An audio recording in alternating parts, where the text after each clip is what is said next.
semua kitab yang pernah Allah turunkan menjadi petunjuk untuk menuju ke jalan kebahagiaan di dunia dan di akhirat. Segala puji bagi Allah yang menjaga Al-Quran dari penyimpangan, dari penambahan, dari pengurangan. Segala puji bagi Allah Jalla Jalaluh yang menjadikan Al-Quran Al-Azim tidak ada keraguan di dalamnya. Hudan lil muttaqin, petunjuk buat orang-orang yang bertakwa. Allahumma salli wa sallim ala abdika wa rasulika sayyidina wa maulana Muhammadin wa ala alihi wa ashabihi ajma'in. Ya Allah, semoga salawat dan salam, berkah dan nikmat senantiasa Engkau curahkan untuk hamba kekasih-Mu, untuk baginda Nabi kita Muhammad alaihi salatu wassalam, untuk keluarga beliau, untuk istri-istri beliau, untuk putra-putri beliau, dan untuk seluruh sahabat Nabi. Semoga Allah meridhai kita bersama mereka. Amma ba'd, jamaah rahimakumullah. Manusia itu takut dengan penyakit. Ya, Nabi alaihi salatu wassalam pernah menyampaikan tentang perkara-perkara yang ditunggu oleh manusia. Wa hal tantaziruna illa sab'an. Apakah yang kalian tunggu itu tidak lain kecuali 7 perkara. Salah satunya adalah maradun mufannidan. Penyakit yang membuat kita jadi rusak. Penyakit yang membuat kita sulit untuk beraktivitas. Penyakit yang membuat kita bingung, stres, depresi. Dan kita tahu, semakin hari semakin banyak macam-macam penyakit. Bahkan ada penyakit yang sampai hari ini pun belum diketahui obatnya. Padahal Allah Azza wa Jalla tidaklah menurunkan penyakit kecuali menurunkan penyembuhnya, penawarnya, Jalla Jalaluh. Ada yang tahu, ada yang tidak tahu. Ada yang menemukan dan ada yang belum menemukan. Tapi yang jelas, kekhawatiran manusia dengan penyakit membuat mereka lebih berhati-hati dalam mengkonsumsi makanan. Membuat mereka akhirnya harus menjaga tubuh dengan berolahraga, dengan diet dan lain sebagainya. Tapi ya, usaha kita tidak akan dapat menolak takdir ilahi. Berapa banyak orang yang sudah olahraga, sudah makan sehat, tapi juga sakit. Mau tidak mau, dia harus berobat. Penyakit datang untuk menghapuskan dosa, untuk mengangkat derajat, untuk mengembalikan manusia ke jalur yang sahih. Dan di antara obat untuk penyakit tersebut, apapun penyakitnya, baik itu penyakit mental atau penyakit fisik, baik itu penyakit yang berurusan dengan dunia kita atau urusan akhirat kita, Allah sudah turunkan penyembuhnya. Tapi sebagian kita nggak percaya. Sebagian kita berpikir bahwa berobat itu harus dengan sesuatu yang bentuknya obat. Herbal. Akupuntur. Haibati fillah. Al-Quran Allah turunkan sebagai syifa. Al-Quran ini apa? Al-Quran ini kalamullah. Firman Allah. Al-Quran ini omongan Allah Azza wa Jalla. Di surat Al-Hasyr, di ayat 21, Allah memberikan sebuah pernyataan tentang keagungan dan kehebatan Al-Quran ini. Apa kata Allah Azza wa Jalla? A'udzu billahi minasy syaithanir rajim. لو أنزلنا هذا القرآن على جبل لرأيته خاشعا متصدعا من خشية الله وتلك الأمثال نضربها للناس لعلهم يتفكرون. Artinya, kalau sekiranya kami menurunkan Al-Quran ini kepada sebuah gunung, pasti kamu akan melihatnya tunduk terpecah belah disebabkan ketakutannya kepada Allah. Dan perumpamaan-perumpamaan itu kami buat untuk manusia supaya mereka berpikir. Allahu Akbar, jemaah. Betapa agungnya Al-Quran. Kalau Allah turunkan ke gunung, gunung itu akan tunduk, terbelah. Kenapa? Karena Quran ini firman Allah Azza wa Jalla. Yang apabila Allah berkehendak sesuatu, Allah tinggal mengatakan kun. Dengan ucapannya, Allah mengatakan kun fayakun. Jadi. Tapi banyak di antara kita yang belum menghargai Al-Quran sebagaimana semestinya. Banyak di antara kita yang mungkin hanya berpikir membaca Al-Quran ya di bulan Ramadan saja. Setiap hari dia olahraga. Setiap hari dia makan dengan menu sehat. Setiap hari dia mengkonsumsi vitamin dan macam-macam supaya dia sehat, supaya penyakitnya hilang ini dan itu. Kenapa kau nggak baca Quran? Padahal Quran ini penyembuh. Gunung aja hancur. Makhluk yang sangat kuat, yang sangat kokoh, yang kalau kita melihat momen itu, kita kecil di bawahnya. Kalau Allah turunkan Quran kepada gunung itu, akan terbelah gunung itu. Bagaimana dengan penyakit-penyakit? Allah berfirman di surat Fussilat ayat 44. Apa kata Allah?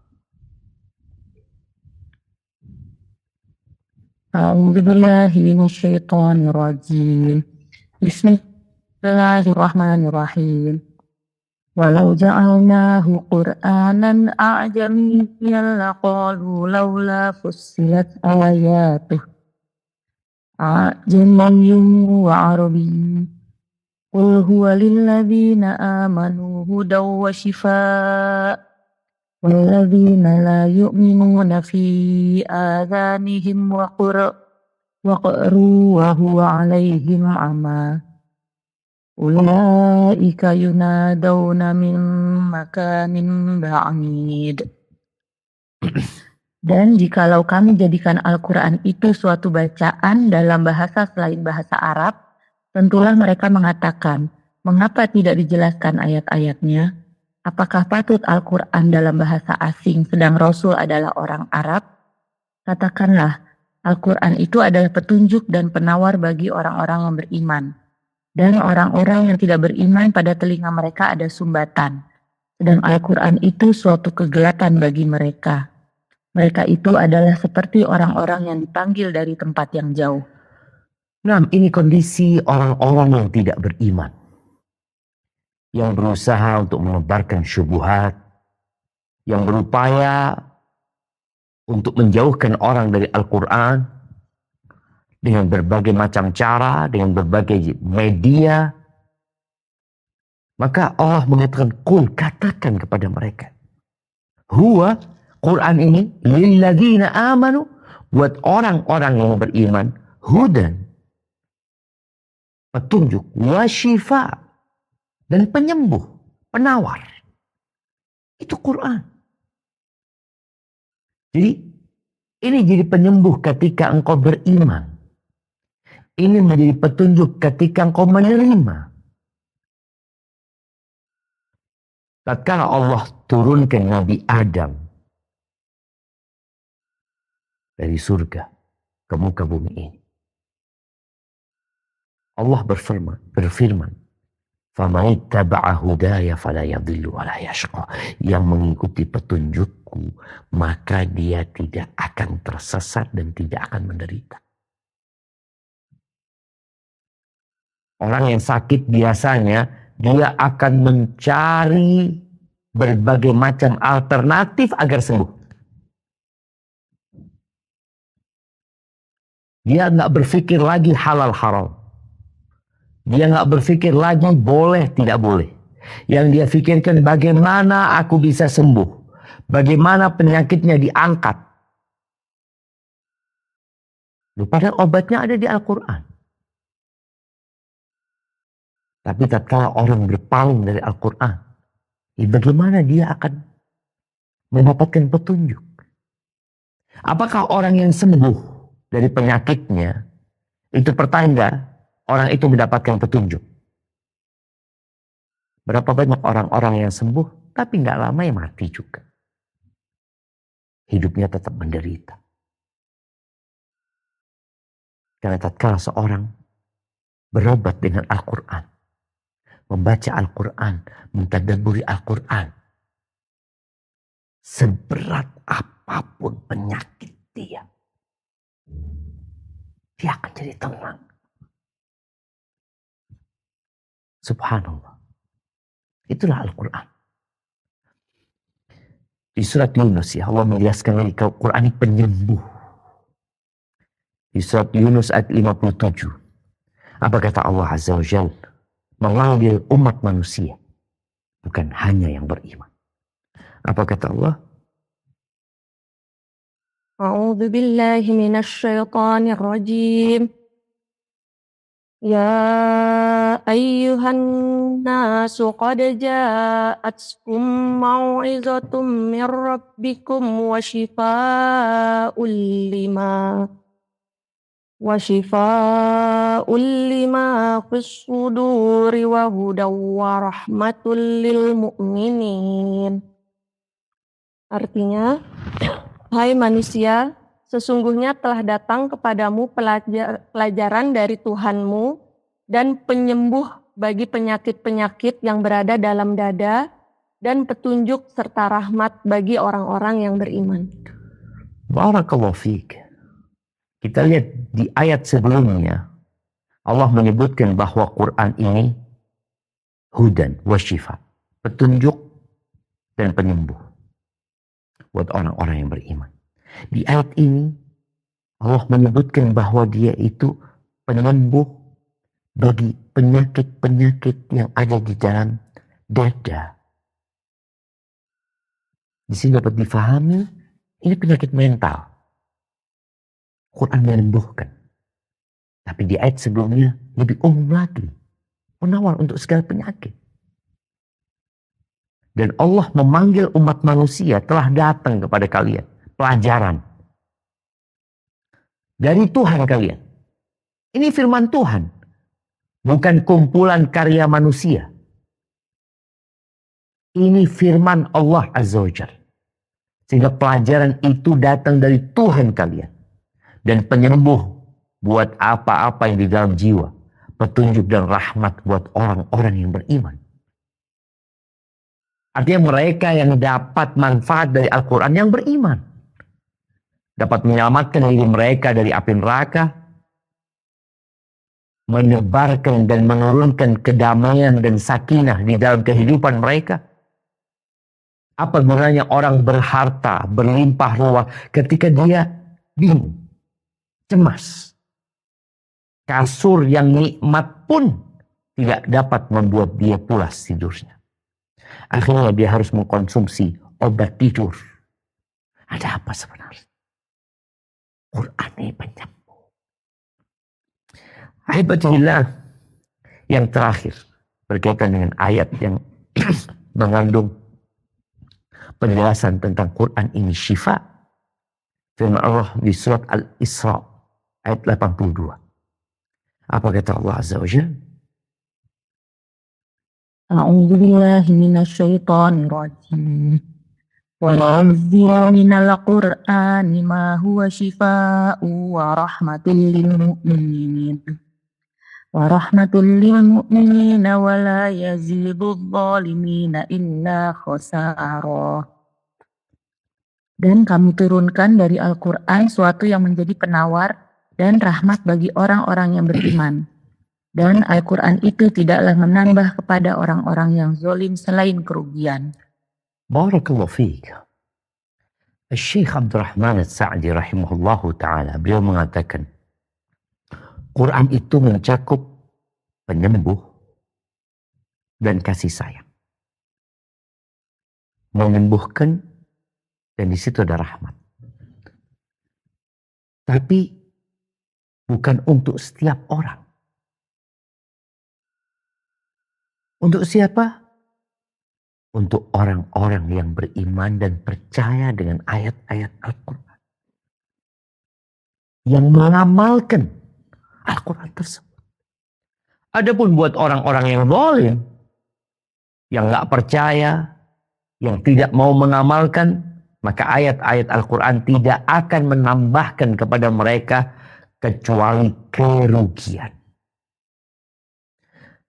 Hibatillah, setelah kita mendengarkan ya ayat-ayat yang menjelaskan dengan tegas bahwa Al-Quran itu penyembuh.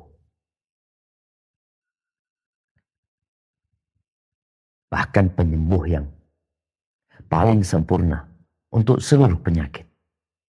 Baik mental, fisik, dunia dan akhirat. Tapi banyak orang yang tidak mau berobat dengan Al-Quran. Yang di rumah sakit. Banyak mereka hanya bersandar kepada obat. Infus. Dokter. Perawat. Padahal dia tahu semuanya itu. Gak ada yang bisa menyembuhkan dia. Kita memilih dokter yang paling ahli. Kita memilih rumah sakit yang paling bagus. Kita memilih peralatan yang paling canggih. Pertanyaannya, siapa yang menyembuhkan kau? Tanyakan kepada dokter. Tanyakan kepada pihak rumah sakit. Tanyakan kepada pembuat obat. Apakah mereka dapat menyembuhkan? Nggak ada yang bisa menyembuhkan. Allah yang menyembuhkan. Maka Nabi Ibrahim mengatakan, wa idza maridtu fahuwa yashfin. Kalau aku sakit, dia yang menyembuhkan. Dan keyakinan ini harus ada di dalam jiwa setiap mukmin. Wa idza maridtu fahuwa yashfin. Kalau aku sakit, dia yang menyembuhkan aku. Siapa yang menyembuhkan? Allah saja. Dan Allah menyebutkan Quran ini penyembuh. Engkau percaya enggak? Sebagai umat Nabi Muhammad SAW, maka kalau engkau enggak percaya, diragukan keimananmu. Karena kita akan lihat bagaimana Nabi mempraktekkan Al-Quran sebagai penyembuh. Bagaimana para sahabat mempraktekkan Al-Quran sebagai penyembuh. Sebagai ruqyah. Jadi ada orang yang percaya sama Al-Quran. Dia mengkaji, dia menghafal, dia menekuni, mentadabburi. Tapi berobat nggak mau dia. Maka mereka termasuk orang-orang yang meninggalkan Al-Quran. Apa kata Allah Azza wa Jalla di surat Furqan ayat 30? Nah, silakan dibaca. Bismillahirrahmanirrahim. Faqala ar-rasulu ya rabbi inna qaumi ittakhadhu hadzal qur'ana mahjura. Berkatalah Rasul, ya Tuhanku, sesungguhnya kaumku menjadikan Al-Quran itu sesuatu yang tidak diacuhkan. Nah, diabaikan sama mereka. Di antara bentuk tidak mengacuhkan Al-Quran adalah tidak mau berobat dengan Al-Quran. Dia berpikir nggak bisa buat berobat. Loh kok nggak bisa buat berobat? Dari tadi ayat-ayat itu dibaca. Bagaimana Nabi SAW mempraktekkannya. Namun di sini kita perlu belajar tentang cara dan metode yang tepat dalam berobat dengan Al-Quran. Ada dua perkara. Yang pertama dari sisi yang sakit, dari sisi yang ngobatin dengan Al-Quran. Dari sisi yang sakit, dia harus yakin bahwa Al-Quran obat. Al-Quran penawar. Al-Quran syifa. Dia harus yakin. Kemudian bersungguh-sungguh. Setelah dia yakin, dia bersungguh-sungguh membaca Al-Quran demi penyembuhan dirinya. Para ulama mencontohkan adanya orang-orang yang mungkin berobat dengan Al-Quran lalu dia nggak sembuh, ya kok nggak sembuh-sembuh. Mereka mengatakan boleh jadi dia nggak yakin. Atau dia sudah yakin. Tapi boleh jadi kurang banyak bacanya. Obat dokter aja, dia dikasih obat. Ada obat itu yang dikonsumsi sampai mati. Ada obat yang dikonsumsi 3 hari terus cukup. Ada yang enggak? Ada yang 7 hari. Kalau kita lihat antibiotik ya, kadang-kadang dokter ngomong harus habis. Di sini sebagian kita baca Quran, tapi dia ya kalau bicara apa istilahnya obat itu takarannya ya, resepnya kadang-kala nggak pas gitu. Kalau ternyata butuh 3 hari engkau baca. Ada yang butuh 1 tahun, 1 tahun, ini 1 tahun. Ada yang 3 tahun, 3 tahun. Sebagaimana tadi disebutkan, ada yang sampai mati jemaah. Dia mengkonsumsi obat. Kalau dia berhenti minum obat, tambah parah dia. Bahwa ternyata obat itu ada dampaknya. Nah, disinilah orang membaca Al-Quran. Mereka mencontohkan tadi yang disampaikan. Seperti orang yang berperang, melawan musuh. Dia harus punya senjata yang kuat. Dia punya pedang yang tajam, kuat. Tapi kalau tangannya yang pegang pedang itu ternyata lemah, ya nggak bisa juga bantai musuh. Quran jelas-jelas penyembuh. Cuma engkau membacanya, engkau yang lemah keyakinanmu. Jadi tadi pedang yang bagus nggak akan bisa mengalahkan musuh kalau engkau tangannya lemah. Jadi bukan salah pedangnya, tapi kondisi tanganmu yang bermasalah. Bukan masalah Qur'annya, kita yakin Qur'an adalah penyembuh, tapi masalahnya ada di diri. Maka kita perlu bermuhasabah. Dan yang kedua adalah di sisi orang yang ngobatin. Karena ada orang yang berobat dengan Al-Quran secara mandiri. Ada orang yang diruqyah, diobatin dengan Al-Quran oleh orang lain. Maka juga sama. Dia harus memiliki 2 kriteria tadi. Bacaan yang dia baca adalah bacaan yang sahih, yang benar. Kemudian dia punya kekuatan iman dan keyakinan serta ketakwaan yang kuat. Makanya kadang-kala ya, ada orang baca sendiri, nggak ada dampaknya, tapi ada orang lain yang baca, alhamdulillah sembuh. Masalahnya di mana? Bukan di Qur'annya, karena yang dibaca sama. Tapi masalahnya ada di kejiwaan, di kondisi orang yang membaca Al-Quran tersebut. Ahibati fillah. Al-Imam Ibnu Qayyim rahimahullahu ta'ala dalam kitabnya Zadul Ma'ad. Beliau menyampaikan bahwa Al-Quran adalah penyembuh yang sempurna. Asy-syifa at-tam. Min jami'il adwa. Beliau sebutkan dari segala penyakit. Mau penyakit jiwa, mau penyakit fisik, mau penyakit-penyakit dunia, mau penyakit-penyakit akhirat. Wa ma kullu ahadin, beliau menyebutkan. Tidaklah setiap orang itu ahli dan dikasih petunjuk untuk berobat dengan Al-Quran. Nggak semua orang. Apabila orang yang sakit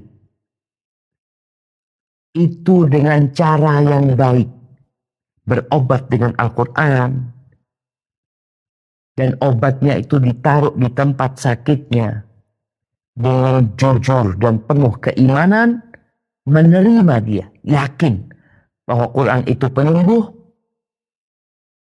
maka apabila syarat-syarat itu terpenuhi, insya Allah penyakitnya akan hilang. Ya bagaimana mungkin ya penyakit itu melawan firman Allah Azza wa Jalla. Kemudian beliau menyebutkan firman Allah yang kalau diturunkan ke gunung, gunung itu akan hancur. Maka tidak ada satupun penyakit.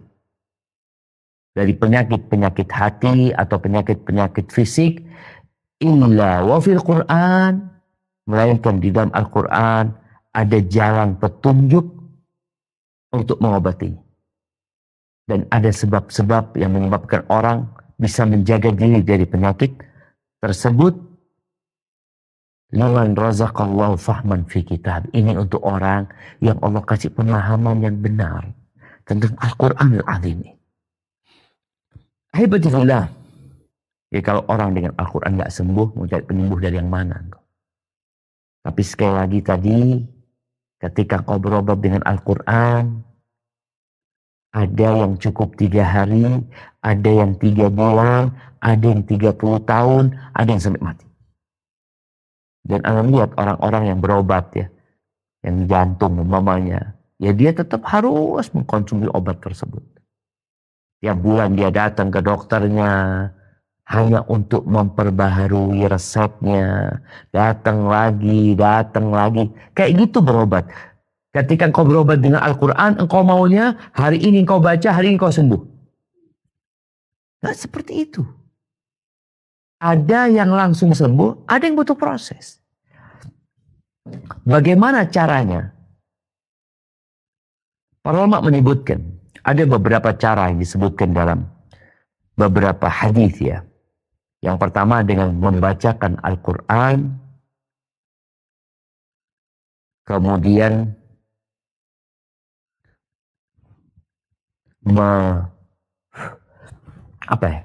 meniupkan dengan ada ludah sedikit di tangannya, lalu diusapkan di tempat yang sakit. Kau baca Al-Fatihah, baca ayat kursi, baca Qul huwallahu ahad, Qul a'udzu birabbil falaq, Qul a'udzu birabbin nas, dibacakan, ditiupkan, kemudian diusapkan. Nabi SAW setiap mau tidur, bayangin, beliau membaca 3 Qul huwallahu ahad, Qul a'udzu birabbil falaq, Qul a'udzu birabbin nas. Beliau tiupkan, kemudian beliau usapkan ke seluruh tubuh. Ini bentuk pengobatan kita dengan Al-Quran dan mencari penjagaan supaya kita dijaga sama Allah SWT. Fisik kita, tubuh kita, kepala kita, tangan kita, kaki kita. Tiap malam bayangin Nabi SAW melakukan hal ini. Antum berapa kali mengamalkan itu? Kita kadang-kala capek. Ya Anda sendiri rasakan. Kadang-kala ya Allah, jadi udah baca 3 surat itu Anda baca tapi nggak sambil meniupkan. Padahal Nabi SAW mengajarkan sambil ditiupkan ya. Kemudian usapkan ke seluruh tubuh kita. Insya Allah jadi penyelamat buat diri. Itu cara yang pertama. Cara yang kedua, tangannya diletakkan di tempat yang sakit. sambil dia membaca. Sebagaimana disebutkan dalam hadis Muslim ya, riwayat Utsman bin Abil As ya. Nabi nyuruh baca bismillah, bismillah, bismillah, a'udzu bizzatillahi wa qudrati man syarri ma ajidu wa hadir mubayyin. Di tempat yang sakit. Kalau tadi membaca di tangan kemudian diusapkan, kalau ini di tempat yang sakit, mana yang sakit? Udah dadaku yang sakit, kepala yang sakit, udah kau baca. Tapi sekali lagi, dua hal itu harus terpenuhi. Adanya keyakinan di dalam dirimu dan adanya bacaan yang baik ya, yang kau baca. Karena ada orang yang coba-coba. Kau baca, kau harus yakin Quran ini syifa. Kupingnya sakit, ya bismillah. Cuma memang jemaah. Ya Allah, ana rasakan juga, ana gak cerita orang lain ya. Ana punya kaki sakit ya, kadang-kala kita baca ya Quran terus, tapi nanti berapa lama kita lupa, balik lagi tuh sakitnya. Atau kadang-kala kita berhenti karena kayaknya gak sembuh. Ini yang menyebabkan akhirnya engkau gak jadi sembuh dengan Al-Quran tadi. Diletakkan di tempat yang sakit, lalu engkau baca tuh. Ayat-ayat ruqyah. Bebas, Al-Quran semuanya syifa. Tapi kita tahu ayat-ayat Quran itu keutamaannya ada yang sebagian lebih utama dari yang lainnya. Lebih istimewa. Surat-suratnya seperti itu. Kalau bicara surat yang paling baik adalah Al-Fatihah. Yang diantara namanya Asy-Syafiyah, yang menyembuhkan. Bahkan yang di ruqyah, yang dibacakan Al-Fatihah itu orang kafir sembuh juga. Ya. Karena yang membacanya. Kita bicara tadi ada dua sisi. Sisi orang yang sakit, sisi orang yang membacakan Al-Quran tadi. Jadi Al-Fatihah. Kemudian ada Qul huwallahu ahad, Qul a'udzu birabbil falaq, Qul a'udzu birabbin nas ya. Kemudian ada beberapa surat yang memiliki keutamaan tersendiri. Kalau ayatnya, maka ayat yang paling mulia dalam Al-Quran adalah ayat kursi. Baik. Itu cara yang kedua tadi ya. Cara yang pertama ditiupkan, diusapkan ke seluruh tubuh. Cara yang kedua di tempat yang sakit dibacakan saja tanpa ditiup, cuma dipegang, dibacain. Kemudian cara yang ketiga yaitu ditiupkan di tempat yang sakit. Ya, kemudian diusap dengan tangannya. Ambil diusap ya di tangannya itu. Baik, di antara cara yang lainnya adalah ini mungkin cara yang sering kita lihat, yaitu membacakan ayat-ayat Quran itu di air.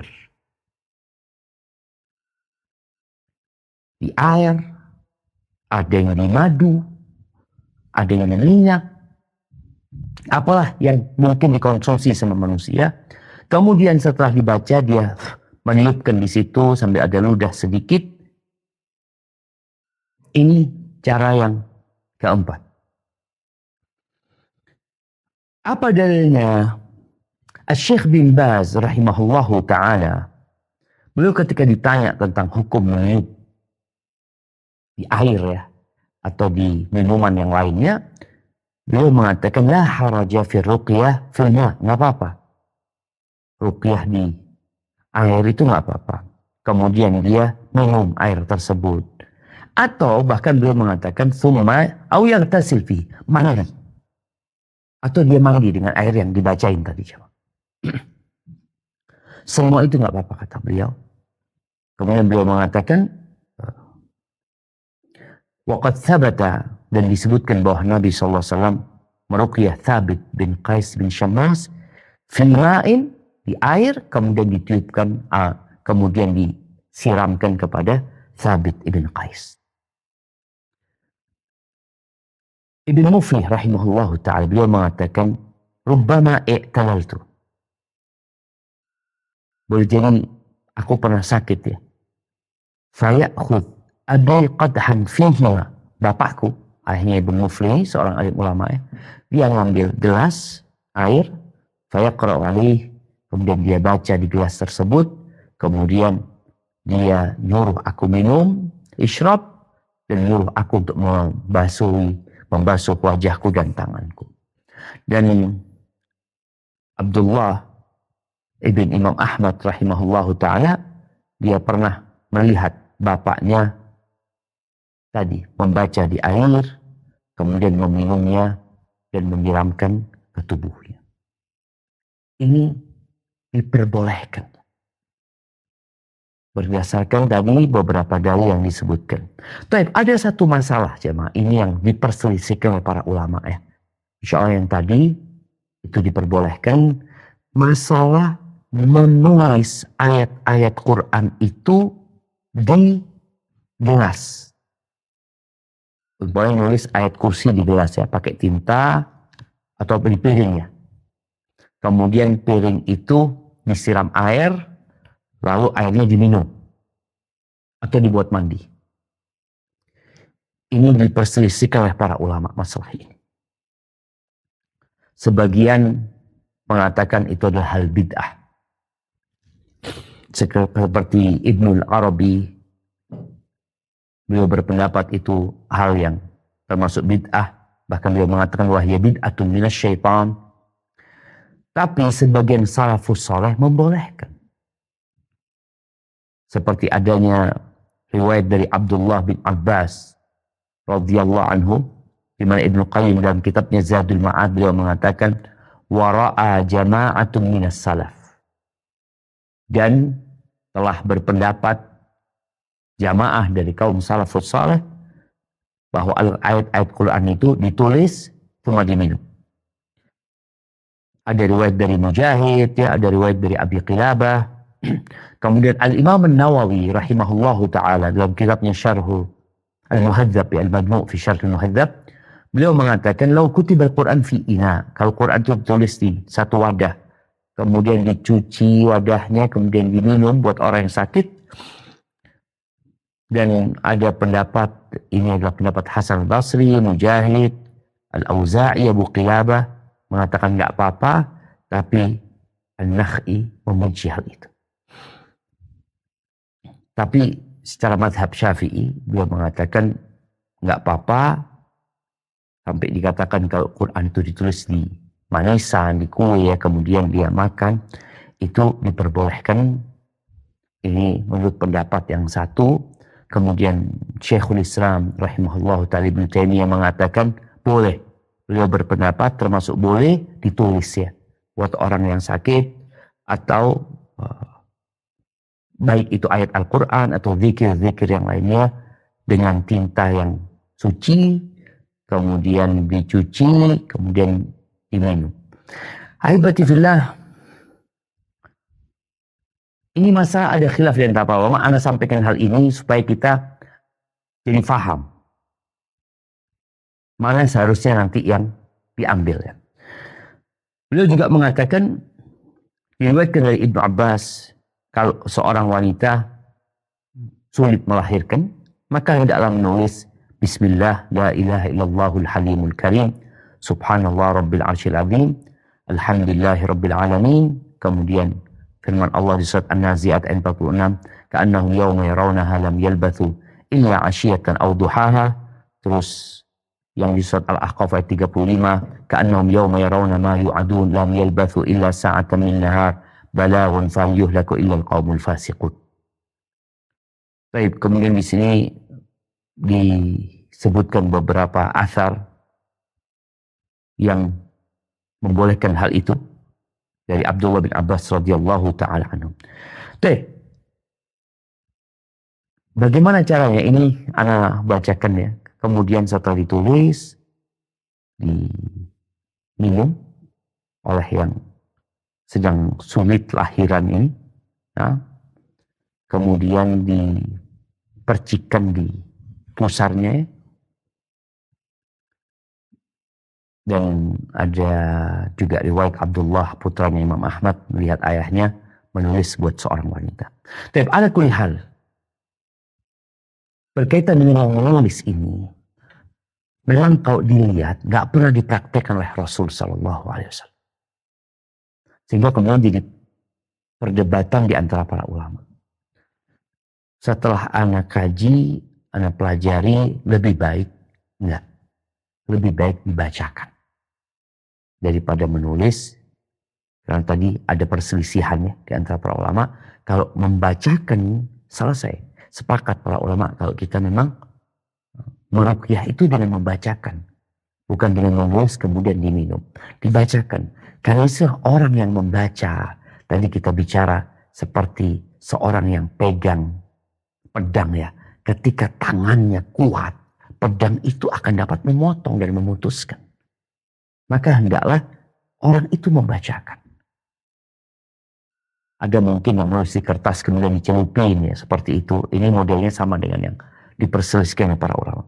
Jadi intinya kita berobat dengan Al-Quran dengan cara yang pertama membacakan kemudian meniupkan di tangan kita, atau membaca ruqyah dengan memegang tempat yang sakit, atau dengan meniupkan di tempat yang sakit, atau dengan membacakan di dalam air atau madu atau apa ya, kemudian itu diminumkan atau dibuat disiramkan kepada orang yang sakit.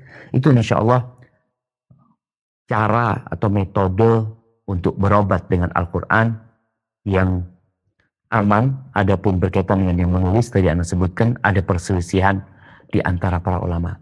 Namun jamaah, kembali kepada yang pertama disebutkan, berkaitan dengan keyakinan. Engkau yakin? Enggak. Engkau yang sakit yakin enggak? Kalau sekedar coba-coba, oh alternatif coba ini, oh enggak bisa, oh coba ini. Dan ini bukan berarti sekali minum engkau selesai. Sekali ruqyah engkau selesai. Anak kita ketika sakit, kita selalu berpikir dokter, kita selalu berpikir obat. Kau bacain Al-Fatihah. Oh belum turun panasnya, bacain Al-Fatihah lagi. Belum turun panasnya, bacain lagi. Bacain lagi, bacain ayat kursi. Terus engkau baca. Karena boleh tadi ini kadar yang harus diminum itu belum sesuai. Seperti orang minum obat, sekali minum gak sembuh. Butuh 3 hari engkau baru sembuh. Ada yang butuh 7 hari, ada yang butuh 1 bulan. Barakallahu fiik, itu mungkin yang bisa kita kaji pada kesempatan kali ini dalam pembahasan tentang berobat dengan penyembuh yang sangat sempurna, itu Al-Quran yang merupakan firman Allah Jalla Jalaluhu. Kami kembali ke moderator untuk memandu jalannya tanya jawab. Barakallahu fiikum. Alhamdulillah, jazakallahu khair wa barakallahu fiik Ustaz untuk tadi pencerahan dan kajiannya juga dan ilmu-ilmu yang telah kami dapatkan. Dan kita akan mulai dengan pertanyaan pertama Ustaz. Nah, tafadhali. Assalamualaikum warahmatullahi wabarakatuh Ustaz. Izin bertanya, apakah membacakan Al-Quran pada air zam-zam ataupun air hujan juga termasuk sebagai pengobatan untuk air juga Ustaz? Gimana pengobatan untuk air? Maksudnya pengobatan melalui air. Melalui air, oke siap. Yang air zam-zam dan air hujan. Nah, barakallahu fiik. Ya, kalau bicara media yang digunakan untuk membacakan Al-Quran di sana, boleh jadi tadi air zam-zam. Di samping air zam-zam ini air yang sudah berkah ya.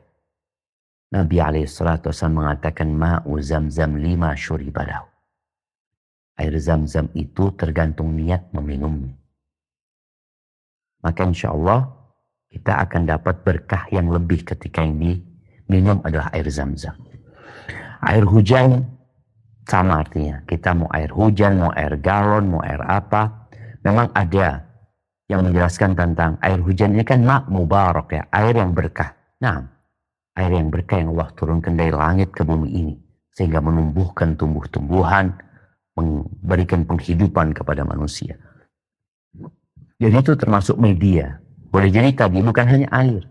Orang wudu, umpamanya. Kemudian bagaimana makanan yang dimakan ya. Artinya boleh jadi orang itu anaknya sakit nih. Anaknya sakit mau disuapin bubur. Dia bacakan ke bubur yang hendak disuapkan kepada. Nggak ada masalah.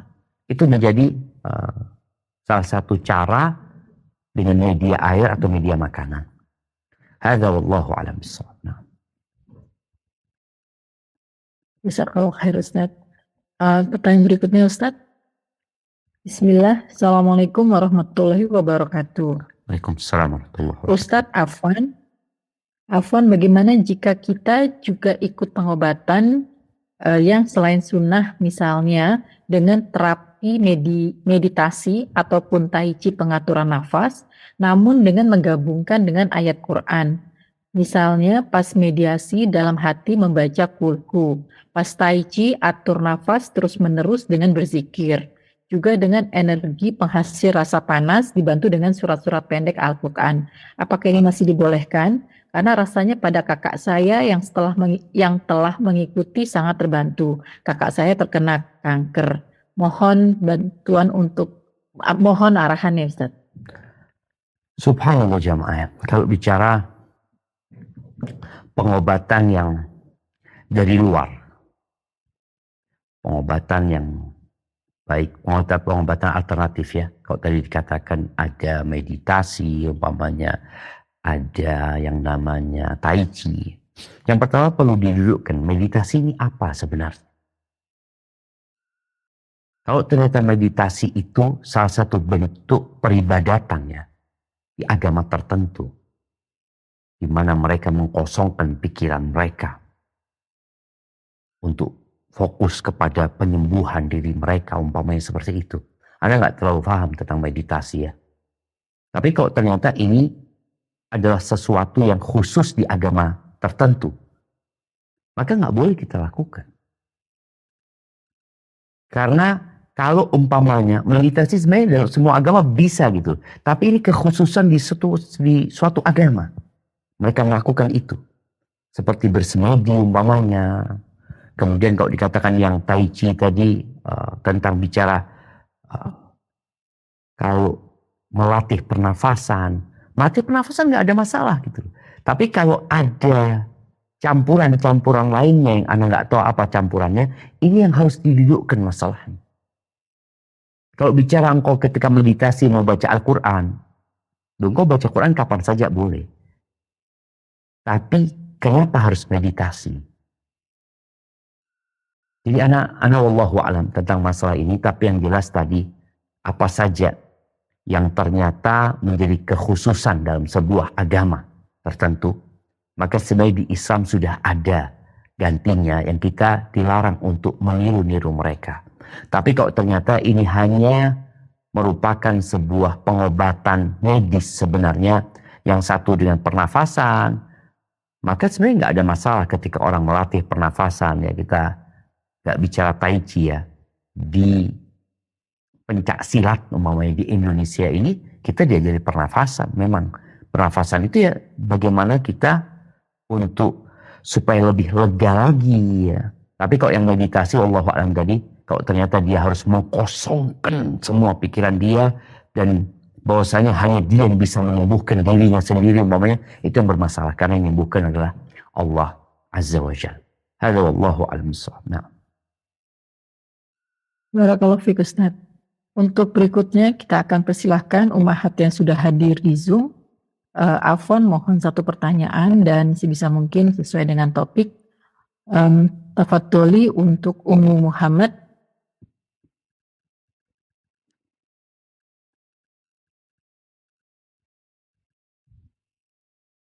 Ummu Muhammad, tafadholi.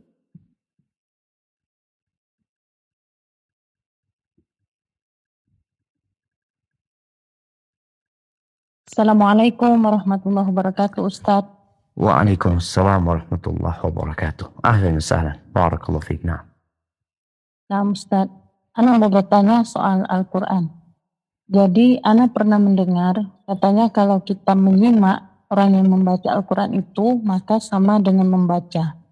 Seandainya begini, ada 4 orang akhwat, dia dalam satu halaqah hafalan juz 30. Jadi ada teman yang satunya membaca ya, membaca hafalan itu dengan tidak melihat Al-Quran, sementara teman yang tiganya menyimak. Tetapi ada satu teman yang satu kita tunjuk untuk mengkoreksi jika memang dia salah di dalam membaca hafalannya itu. Yang duanya tetap menyimak dengan tidak bersuara. Menyimak Tidak. dengan buka Al-Quran. Tidak, karena ini hafalan. Enggak, yang menyimaknya. Menyimaknya juga tidak melihat karena sudah sama-sama hafal insya Allah. Oke, begitu. siap. Jadi ada yang setoran, Ah, ada yang menyimak, dengan tidak melihat Al-Quran. tapi begitu. ada yang menyimak dengan pegang Quran. Salah Enggak. satunya ada. Oke, Begitu. satu menyimak dengan pegang Quran. Berarti kan? Oke, siap. Nah, yang dengan Tapi pertanyaan, mengkoreksinya itu yang tidak memegang Al-Quran begitu. Karena insya Allah dia sudah mungkin hafalannya begitu. Apakah itu termasuk sama dengan membaca, Ustadz? Mohon penjelasannya, jazakumullahu khairan. Masya Allah, barakallahu fiik. Ya, ahibati fillah. Ini pembahasan tentang menyimak, membaca dengan hafalan, dan ada membaca dengan melihat mushaf. Yang membaca dengan melihat mushaf itu lebih utama daripada yang membaca lewat hafalan, menurut pendapat sebagian para ulama. Karena ketika orang membaca, dia itu matanya memandang kepada ayat-ayat Allah Azza wa Jalla. Lisannya berucap apa yang dia baca. Ada suara yang keluar dari lisannya. Telinganya mendengar. Kita lihat sekarang ya. Dia melihat, lisannya mengucapkan, kemudian dia mendengar. Jadi yang beribadah itu ada banyak. Adapun orang yang membaca lewat hafalannya, maka dia hanya lisannya dan telinganya. Dua. Lisannya berucap, telinganya mendengar. Adapun yang hanya menyimak, maka dia hanya telinganya yang sedang beribadah. Artinya beribadah sedang mendengarkan Al-Quran tersebut. Kalau bicara mana yang lebih utama, insya Allah tadi dengan penjelasan itu semoga bisa difahami. Allah Azza wa Jalla menyuruh kita menyimak ya. Wa idza quri'al Qur'an fastami'u lahu wa ansitu la'allakum turhamun. Apabila dibacakan kepada kalian Al-Quran, maka dengarkan. Dengarkan dan perhatikan agar kalian mendapatkan rahmat. Tapi apakah sama? Wallahu a'lam, sepertinya nggak sama. Yang mendengarkan saja. Apalagi tadi ada tambahan yang menyimak tapi melihat. Ya, telinganya mendengar, matanya memandang itu ayat-ayat. Berbeda dengan yang hanya mendengar saja. Tadi yang juga membaca lewat hafalan, berbeda dengan yang membaca lewat mushaf. Makanya sebagian ulama ketika di bulan Ramadan mereka lebih mengutamakan baca dengan mushafnya. Hadza wallahu a'lam bishawab. Nah. Barakallahu fiik Ustaz. Pertanyaan berikutnya diambil dari Zoom juga. Afwan Ustadz, apakah ada efek atau hasil yang berbeda jika membaca Al-Quran dengan syifa, dengan tartil, atau cara yang benar-benar dengan cara yang hanya sekedarnya?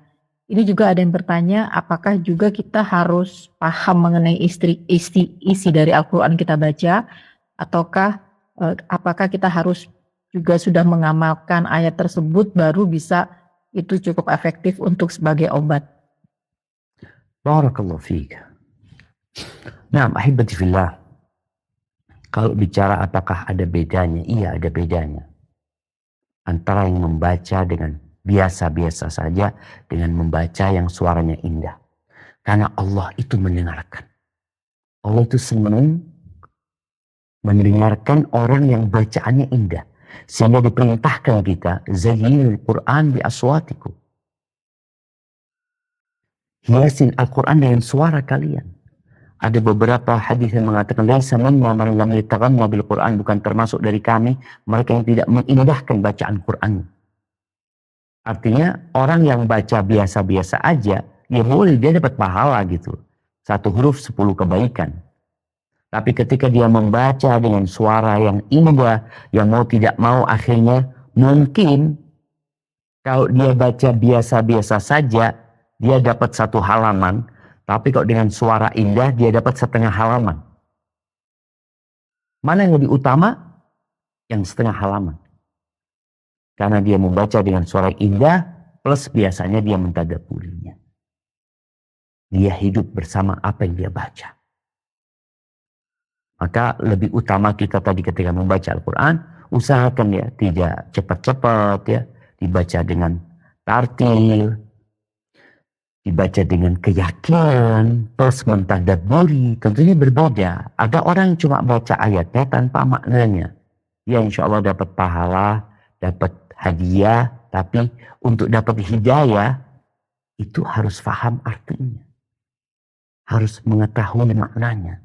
Dan ini pula yang akan membuat dia lebih yakin lagi ketika baca itu.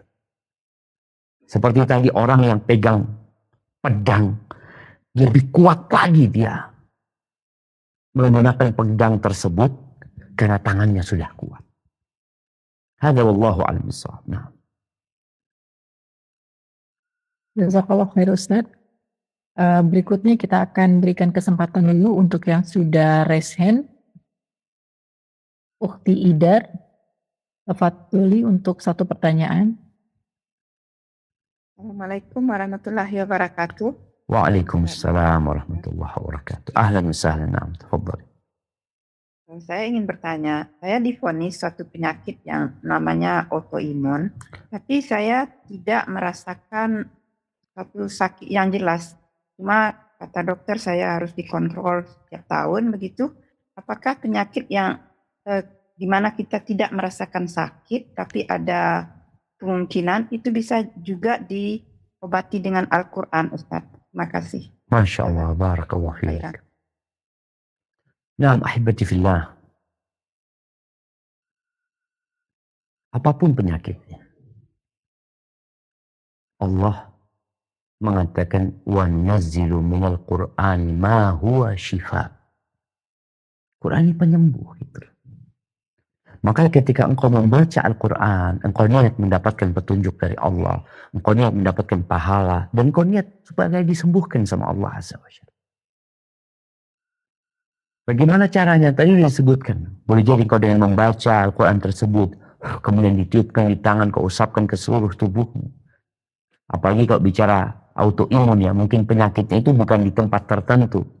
Ada orang yang sakitnya di tangannya sehingga dia pegang tangannya kemudian dia bacakan Al-Quran. Ada yang penyakitnya mungkin di kakinya. Ada yang penyakitnya di seluruh tubuhnya. Ya dia usapkan ke seluruh tubuhnya. Apa yang dia baca? Apa saja yang dia baca, tafadhal. Dari Al-Quran Al-Azim. Dia mau baca Al-Baqarah. Dia mau baca Ali Imran umpamanya. Atau dia mau baca Juz Amma. Yang memohon kepada Allah agar disembuhkan. Atau dia baca ayat-ayat yang tentang syifa tadi yang kita bacakan ya. Dia baca terus ya. Dan sekali lagi, nggak ada kata yang mustahil. Dokter kadang-kadang mengatakan, nggak bisa. Dulu ada seorang kawan cerita, dia divonis dia kena kanker paru-paru, yang mungkin umurnya udah nggak lama lagi. Masya Allah, dia hidup 5 tahun kemudian ketemu dokter yang sama, bingung dokternya. Kok masih hidup engkau? Karena yang menyembuhkan Allah Azza wa Jalla. Punya keyakinan tadi bahwa Quran ini kalau diturunkan ke gunung sama Allah, hancur gunung itu. Terpecah, kemudian tunduk kepada Allah Azza wa Jalla. Maka terus membaca ayat-ayat ruqyah atau semua ayat-ayat Al-Quran yang mau dia baca dan memohon kepada Allah agar dikasih kesembuhan. Boleh jadi dia bacakan tadi di media air ya, kemudian dia minum. Semoga dengannya Allah memberikan kesembuhan. Hadza wallahu a'lam bissawab. Jazakallah khairan. Barakallahu fiik Ustaz. Untuk berikutnya, satu lagi mungkin yang akan bertanya langsung untuk raise hand, Ukhti Anaziga. Tafadholi Ukhti. Satu pertanyaan. Bismillahirrahmanirrahim. Warahmatullahi wabarakatuh, Ustaz. Waalaikumsalam warahmatullahi wabarakatuh. Nah, tafadhali. Izin bertanya Ustaz, kurang paham saya yang kalau kita membaca Al-Quran itu satu huruf. Nah, Kebaikannya 10 ya Ustaz. Bagi yang terbata-batutnya itu Seperti apa pemaparannya Ustaz? Kita harus mengerti setiap satu huruf itu maksud dan tadaburnya seperti itu Ustaz. Jazakumullah khairan. Barakallahu fiik ya. Tadi sempat terputus ya, mudah-mudahan Anda bisa menangkap yang ditanyakan berkaitan dengan hadis Nabi sallallahu alaihi wasallam mengatakan man qara'a harfan min kitabillah falahu biha hasanah falahu bihi hasanah wal hasanatu bi asyri amsalihha la aqulu alif lam mim harf walakin alifun harf wa lamun harf wa mimun harf. Nabi alaihi salatu wasallam mengatakan barang siapa yang membaca satu huruf dari Al-Quran maka dia akan dapat satu kebaikan dan satu kebaikan itu dilipat gandakan menjadi 10 kali lipat. Aku tidak mengatakan alif lam mim satu huruf, tapi alif itu satu huruf, lam itu satu huruf, mim itu satu huruf. Yang dibaca itu dapat 30 kebaikan. Kalau bicara apakah harus mentadabburinya? Tidak. Kalau bicara harus, enggak. Tapi lebih utama ketika engkau membaca dan mentadabburi. Di sini engkau akan mendapatkan tadi pahala yang dijanjikan dan engkau mendapatkan hidayah yang akan didapatkan oleh orang-orang yang membaca Al-Quran.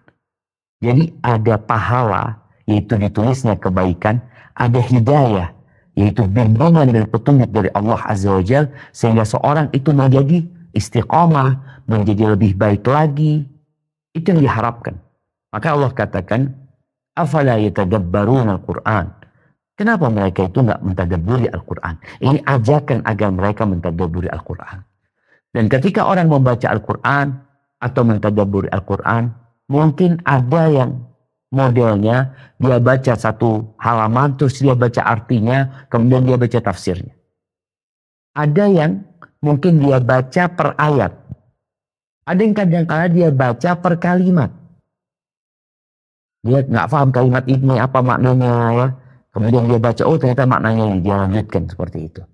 Jadi intinya ketika kita membaca dengan memahami, memaknai, dan mentadabburi, tentunya yang akan kita dapatkan lebih banyak daripada yang hanya membaca ayat-ayatnya. Sebagaimana juga yang baca dengan suara biasa-biasa aja, dengan yang membaca dengan tartil dan suara yang indah, itu beda lagi pahalanya. Jadi semuanya dihitung nanti pada hari kiamat berjamaah. Hadza wallahu a'lam bissawab. Nah. Jazakallah khair Ustaz. Berikutnya pertanyaan yang masuk dari komunitas kajian Sisesa Ustaz. Ini serupa, lumayan banyak. Masya Allah, dari pertanyaan adalah terkait dengan ruqyah Ustaz. Nah.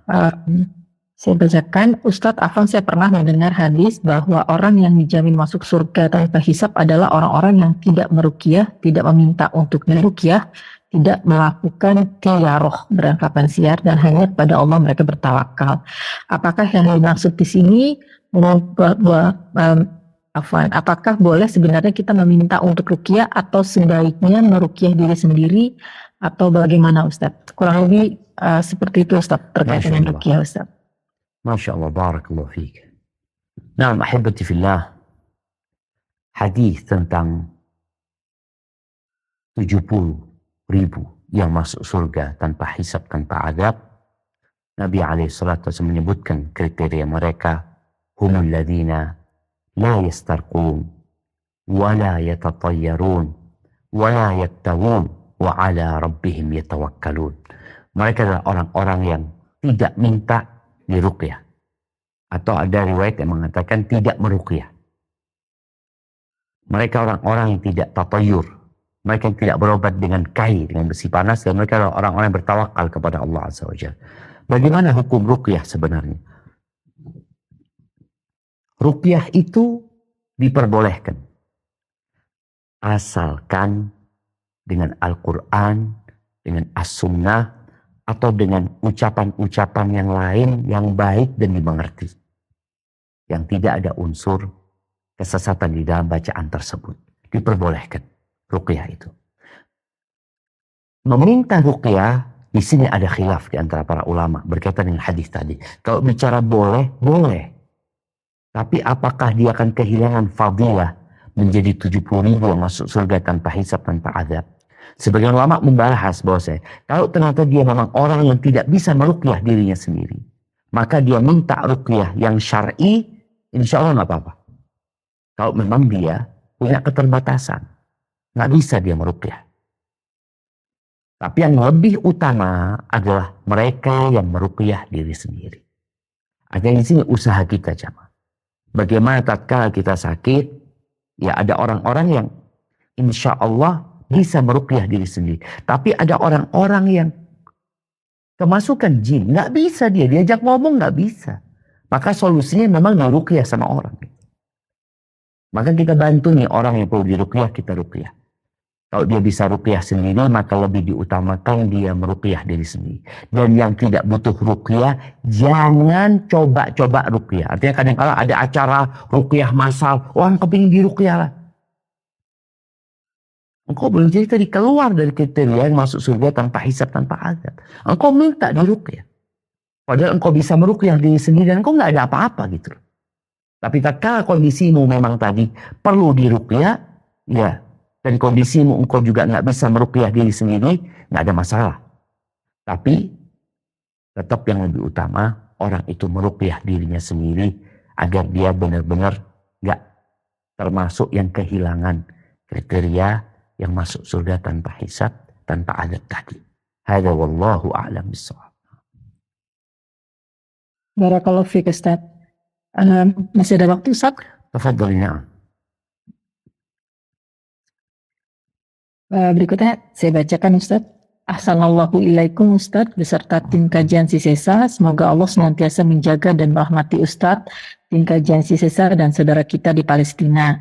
Alhamdulillah kulli hal, suami Ana terlahir dengan kelainan genetik berupa kondisi jumlah darah di bawah manusia normal sehingga menyebabkan keadaan fisiknya mudah lelah dan aktivitasnya terbatas. Ketika tubuh drop, ikhtiar secara medis hanya bisa dilakukan berupa transfusi darah saja. Pertanyaannya, apakah setiap tilawah yang dilakukan suami Ana bisa otomatis sebagai obat atau harus dengan surat-surat khusus dan hanya dengan membaca Al-Quran bisa sebagai penyembuh Ustadz? Bagaimana jika tadi mungkin sudah dijawab terkait dengan belum mampu mengamalkan ayatnya, dan bagaimana cara Ana untuk menenangkan hati ketika membaca penelitian ilmiah bahwa kelainan ini sudah banyak merenggut nyawa di usia muda. Dan satu lagi, bagaimana untuk menenangkan karena suami tidak mengizinkan Ana untuk bekerja karena suami juga kerja online di rumah. Masya Allah. Barakallahu fiik.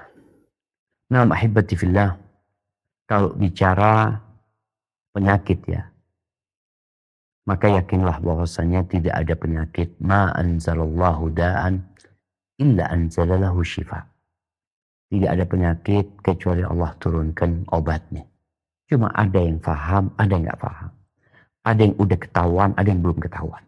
Tapi yang jelas Allah turunkan obatnya. Kecuali kematian ya, ketika orang sudah datang waktunya yang mau diobatin seperti apa nggak bisa. Kemudian perlu diyakini juga bahwasanya kematian itu nggak ada hubungannya dengan sakit. Ada orang nggak sakit ya mati. Ada orang sehat luar biasa mati. Ada orang sakit nggak mati-mati. Sehingga kita tahu bahwasanya semua sudah ditetapkan oleh Allah Azza wa Jalla. Kalau tanya dengan penyakit ini banyak yang mati di usia muda, oke, banyak. Dan ada orang-orang yang nggak sakit itu juga mati di usia muda. Hanya saja seorang ketika kena penyakit tersendiri, ya dia harus lebih dekat sama Allah Azza wa Jalla. Karena di antara tujuan balak diturunkan agar orang itu mengetahui hakikat kehidupan ini dan dia kembali kepada Allah Azza wa Jalla. Apalagi kalau penyakitnya obatnya belum ditemukan, sehingga dia lebih dekat sama Allah dan lebih memohon kepada Allah Jalla Jalla. Kemudian yang ketiga berkaitan dengan membaca Al-Quran. Ketika dia membaca, diniatkan untuk berobat. Karena ada orang baca Al-Quran, dia tidak niatkan berobat. Dia baca Quran, ya ingin mendapatkan pahala. Dia baca Quran seperti ketika sholat, dia niatkan memang ya untuk menyelesaikan sholat dia. Dia baca Al-Fatihah ketika sholat, dia baca sebagai rukun dalam sholat tersebut. Ketika seorang membaca Al-Quran untuk menghatamkan, ya dia menghatamkan Al-Quran tersebut dan mendapatkan pahala. Tapi ada orang yang ketika membaca, memang dia niat untuk kesembuhan. Makanya tadi disebutkan beberapa cara ya. Dengan dipegang di tempat yang sakit, dia baca Quran, dipegang di tempat yang sakit. Kemudian dia baca itu ayat Al-Quran. Atau dia tiupkan di tangannya, kemudian dia usapkan di tempat yang sakit. Atau tadi yang berkaitan dengan dituangkan atau dibaca di air ya. Dibaca di air ini memang beberapa hadisnya diperselisihkan kesahihannya, walaupun ada asar dari salaf yang mengamalkan hal itu. Maka tadi kalau kita meyakini diperbolehkan, baca di air, kemudian diminum atau diusapkan di tubuhnya. Ini modelnya seperti itu ketika kita berobat. Yang lebih aman, yang lebih insya Allah sudah ada contohnya, yaitu dengan membacakan dan meniupkan serta mengusapkan di tempat yang sakit tersebut. Jadi ayat apa saja. Memang dia memang one day one juice, ya udah dia niatkan baca one day one juice itu, dia ingin dapat pahala, dia ingin dapat rahmat, dan dia ingin minta kesembuhan. Dengan cara tadi di tempat yang sakit sambil baca, dia dapat satu ayat, dia tiupkan di tangannya atau di tempat yang dia sakit. Semoga dengan seperti ini Allah memberikan kesembuhan kepada dia. Kalau ternyata tadi suami tidak mengizinkannya untuk bekerja dan dia memberikan nafkah kepadamu dengan cukup, maka bantulah engkau untuk mendatangkan rezeki tidak dengan bekerja. Loh gimana? Dengan memperbanyak istighfar ya, dengan memperbanyak doa, dengan memperkuat tawakalnya, ketakwaannya, karena rezeki itu ada yang dicari dan ada yang mencari. Hadza wallahu a'lam bissawab. Nah, Barakallahu fiik Ustaz. Pertanyaan berikutnya Ustaz. baik, mungkin kita 2 pertanyaan lagi karena tempat kita udah azan. Oh. Udah azan ternyata di Jember. Di Jember azannya jam 2.15 sekarang. Alfan, atau satu aja mungkin. Baik, tafadhali. Nah. Ini Bismillah. Assalamualaikum Ustaz, izin bertanya. Waalaikumsalam. Apakah boleh meyakini dan mempraktekkan membaca Quran suci Al-Baqarah dari ayat pertama sampai terakhir dalam satu kali duduk, tidak berhenti atau terputus, dapat menyembuhkan penyakit? Karena beberapa orang sudah menjalankan dan bismillah penyakitnya sembuh. Serta apakah kalau baca Quran disimak hanya dengan mendengarkan di YouTube juga termasuk Ustadz dalam bahwa Al-Quran juga menyembuhkan? Masya Allah, barakallahu fiik. Nah, ahibati fillah. Kalau seorang membaca Al-Baqarah, Nabi SAW nyuruh kita baca Al-Baqarah dan Ali Imran. Ini termasuk 2 surat yang punya keistimewaan. Di mana sihir dan para penyihir itu nggak mampu, setan itu nggak mampu menembus surat ini. Maka tatkala seorang bisa membacanya langsung, alhamdulillah. Satu kali duduk dia hatam Al-Baqarah, tambah Ali Imran ya. Nggak ada masalah. Artinya diperbolehkan yang seperti itu. Kita berobat dengan Al-Baqarah, kita berobat dengan Ali Imran, maka silahkan diamalkan. Karena memang ada hadisnya dan kita diperintahkan. Sekali lagi bukan hanya Al-Baqarah. Mungkin orang ini baca Al-Baqarah, alhamdulillah sembuh. Fulan baca ayat kursi saja, sembuh. Oh, fulan baca Al-Mulk, fulan baca ini. Yang jelas Al-Quran syifa. Tapi sebagian ayatnya, sebagian suratnya lebih utama dari yang lainnya.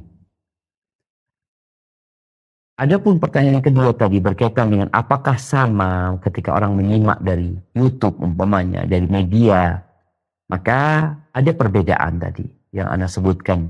Orang yang membaca dengan hafalannya berbeda dengan orang yang membaca dengan melihat mushaf. Sehingga dia matanya melihat mushaf, lisannya membaca, dan telinganya mendengarkan. Ada yang hanya mendengarkan saja. Ya kalau sudah mendengarkan saja, kadang kala dengar, kadang kala pergi pendengaran dia atau dia nggak memperhatikan. Maka kalau orang mau baca Quran, dia lihat kondisi dia. Ketika dia mampu membaca dengan mushaf, dia baca dengan mushaf. Ketika enggak dia hafalan juga nggak apa-apa. Dia baca dengan hafalannya, lisannya mengucapkan, telinganya mendengarkan. Ketika dia mau mendengarkan saja, tafadhol. Tapi tentunya tadi berbeda-beda. Tinggal dalam semua hal itu niatkan dengan penuh keyakinan kau sedang meminta kesembuhan dari Allah Azza wa Jalla. Dan kalau bisa ketika di YouTube umpamanya atau di media kau dengarkan, engkau mendengarkan sambil membaca. Artinya bukan sambil membaca, sambil melihat apa yang sedang engkau dengarkan. Apalagi kalau engkau mendengarkan kemudian melihat dan membaca artinya, itu akan semakin membuat dirimu lebih kuat lagi dan lebih yakin lagi. Seperti tadi pedang itu tajam. Tapi kalau tangan yang memegangnya lemah, maka pedang itu tidak bisa menebas. Maka kuatkan tanganmu sehingga pedang yang kau pegang bisa bisa menghancurkan dan memutuskan segala penyakit yang kau hadapi. Hadza wallahu a'lam bishawab. Itu yang dapat saya sampaikan, kurang lebih mohon maaf ya, karena memang di Jember ini nggak dalam bayangan ya. Asarnya itu Anda lihat jam 2.15 atau 16 menit. Tapi Anda kembalikan ke moderator, jazakillah khair. Semoga yang disampaikan dapat membuat kita lebih dekat lagi sama Allah Azza wa Jalla dan membuat kita benar-benar menjadikan Al-Quran sebagai pedoman hidup kita dan diantaranya sebagai syifa, penyembuh yang sangat sempurna. Sampai berjumpa kembali, semoga senantiasa dalam lindungan ilahi. Ana mohon undur diri. Jazakillah khair. Wassalamualaikum warahmatullahi wabarakatuh.